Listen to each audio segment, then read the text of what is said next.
simplement un grand remerciement à notre grand pontife, puisque tout à l'heure il était parti sur des expressions latines, donc on peut être assez riche en attendant la réalisation du grand pontife du SDDES. Donc un grand merci pour Aix, pour son organisation et tout cet accueil dans cette salle magnifique. Bon, le SCPLN Bordeaux va plutôt bien, avec d'une part les élections au niveau des bureaux départementaux qui ont montré un grand renouvellement des personnes et tout particulièrement des SV, 4 SV nouveaux sur 5. De grande qualité. C'était important. C'est l'annonce de la continuité du syndicat, c'est l'annonce surtout du renouvellement qui est nécessaire, parce que nous sommes sans doute à un tournant de génération. Et je pense qu'il est pris d'une façon absolument déterminée en Aquitaine. La concertation en Aquitaine est tout à fait efficace. Au niveau de l'Académie de Bordeaux, nous avons ce qu'on appelle un observatoire, c'est-à-dire c'est ce qu'on appelle les groupes blanchers. Ces observatoires fonctionnent bien. Nous avons en général 5 réunions par an avec le recteur de Bordeaux. Ces réunions nous permettent d'exposer aussi bien les accords que les désaccords, et quelquefois les désaccords sérieux. Nous avons eu en effet des difficultés sur le Greta de Sud-Aquitaine, où nous avions un problème de gestion de gouvernance, sur laquelle la solidarité des Landes et des Pyrénées-Atlantiques ont permis justement à notre syndicat d'affirmer sa présence, sa force, et nous avons grâce à cela une présidence qui représentait véritablement les intérêts de l'ensemble des personnels de direction et des établissements. Au niveau de l'IF2R, la gestion a été positive depuis le départ. Il n'empêche que l'IF2R, au niveau de 1 000 € pour tous, semble faire un élément positif, et c'est quand même quelque chose d'insuffisant.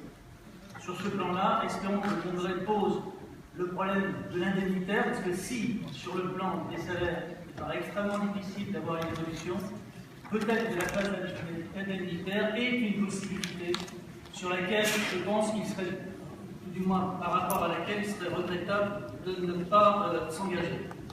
Avec la région, la concertation est positive, mais elle a été relativement tronquée cette année, puisque la région Aquitaine est très engagée dans la fusion avec aussi bien Poitou-Charentes que Limoges. Les collègues qui ont parlé de cela montrent l'inquiétude que l'on peut avoir, c'est-à-dire qu'il serait passable à une association, une véritable fusion. Sur le plan académique, les questions se posent. Il est absolument nécessaire en effet que l'ensemble des représentations syndicales s'engagent dans un travail de concertation entre nous, c'est-à-dire au moins au niveau des secrétariats académiques, pour avoir une position commune, puisqu'il y a des politiques assez différentes d'une académie à l'autre.